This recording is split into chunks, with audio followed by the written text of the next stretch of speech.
What's going on, guys? Welcome back to another video. Today I will be showing you guys my top 5 best fall bass lures. You guys stay tuned. Alright guys, coming in at number 5, we've got Rage Tail Swimmers, I think. Rage Tail Swimmers, pretty much. So it's like a bandito bug, like a Googan bandito bug. But the reason I use the Rage Tails is because they're a little bit more durable than Googan baits, because I've been using Googan baits for a while, and don't get me wrong, they are awesome. They catch so many fish, but they break really easily. So these are definitely my go-to bait. This is the watermelon red flake color, and I definitely recommend these in the fall. You can Texas rig them, you can use them as a trailer, just kind of whatever. But I personally Texas rig them, and I rig them weightless. So the natural fall and swim just looks so much better without a huge bullet weight, pulling it down or whatever. So yeah, that's definitely my number 5 bait for the fall time. All right, number 4 is a jig. All right, so just like this thing right here.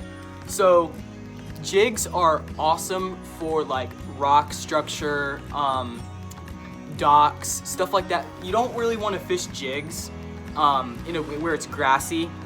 Unless it's like a swim jig or something, but this isn't a swim jig. So if you fish it in grass, it'll collect all the seaweed and grass, get all over it, and I just find it's better fishing them by rocks and docks, stuff like that. So another thing to think about that is really important is you have to match the hatch. What that means is you always want to match the color of your bait with the color of the bait fish. So in this case, this is a bluegill colored. Let's see if I can get this to focus. This is a bluegill color jig. So I want to fish this where there's a ton of bluegill. And so like I would use like let's say like a silver or gold bait where there's shiners. So you just gotta match the hatch. So like yeah, I would be fishing this anywhere that there's bluegill.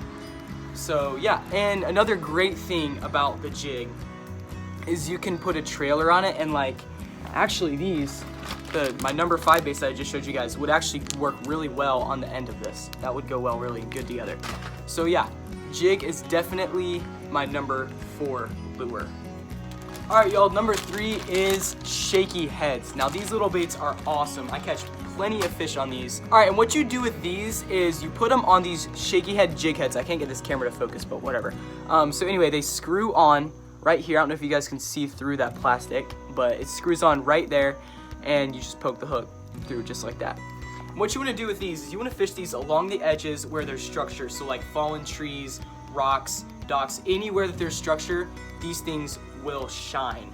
So what you do is you bounce these on the bottom, underneath the fallen trees, docks, rocks, whatever, and you just twitch them. So like when it sits on the bottom, sit like that, you just twitch them just like that, kind of like you're working a jig.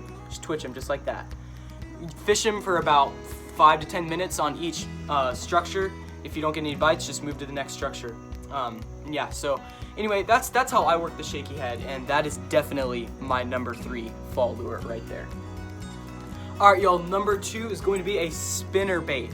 These things are awesome. They work so well in the fall, because in the fall is when shad and all those bait fish start to run and get active, and this resembles a school of shad, so it works really well. There are a lot of good colors out there, but I would definitely recommend a natural color. This is chartreuse, not natural, but I would definitely recommend like white or like a bluegill color. I mean, chartreuse works really well too. But yeah, like I said, for the other lure, you gotta match the hatch. So like if it's bluegill, get a bluegill colored spinnerbait. If it's shad, get a white spinnerbait. You've just always gotta have that mindset of what bait is in my pond, and does my lure resemble that bait? It's very, very important to think about in the fall. All right, moving on to number 1, my personal favorite fall bass lure, the rattle trap. You guys already know, in my last video, I caught like 6 bass in 30 minutes with the rattle trap. Granted, it wasn't the silver color, it was like an orange color, but I mean, you just cannot go wrong with a rattle trap, really any time of year, but especially the fall. It's got that rattle in it. It's just, I don't know what it is about it, but it is nice. I love it so much. It catches so many fish. Same thing with the you know, matching the hatch. Right, I have this silver one because I've been getting into lake fishing. So in the lakes, there's a lot of shad. So silver would definitely be the color used in lakes. Now in ponds, it's hard to find a bluegill color rattle trap. So any like color that resembles any other bait that could be in there, so like orange, like a crawfish. So you want to be fishing these really anywhere where it won't collect a bunch of, you know, seaweed. So these things, obviously, they have triplets. They're not weedless. So you want to be reeling them above the vegetation, beside the vegetation. If you reel them through the vegetation, they're going to collect so much seaweed, and it's going to be a really big pain. I like to fish them out in the open, let them sink about halfway down, and then start reeling them, because that resembles like a shad, you know, just kind of darting mid-depth across the pond or whatever. So there you have it, guys, my top 5 best fall bass lures. First, you've got the Rage Tail craws, which you can fish them weightless. I like to fish them weightless. Then you've got, what do we have next? The jig, fish them around structure. You can use a trailer if you want. Then we had the shaky head, fish that around structure as well. Jigging it, giving it little twitches, fishing each section of structure about 5 to 10 minutes. Then you've got the spinner bait, which resembles shad, so you really want to be fishing that in lakes most of the time. And then you've got the rattle trap, which is just amazing to fish really anywhere. You just want to make sure you do not fish it through vegetation, because it is not weedless and it will pick up so much grass. So I hope you guys enjoyed that. I hope you found it helpful. Take some of the tips I gave you, go out, try it, see if you catch any fish. But for now, that's all I've got time for. And if you guys haven't already subscribed, please smash that subscribe button for me. Give this video a like. But I will catch you guys on the next episode. See ya.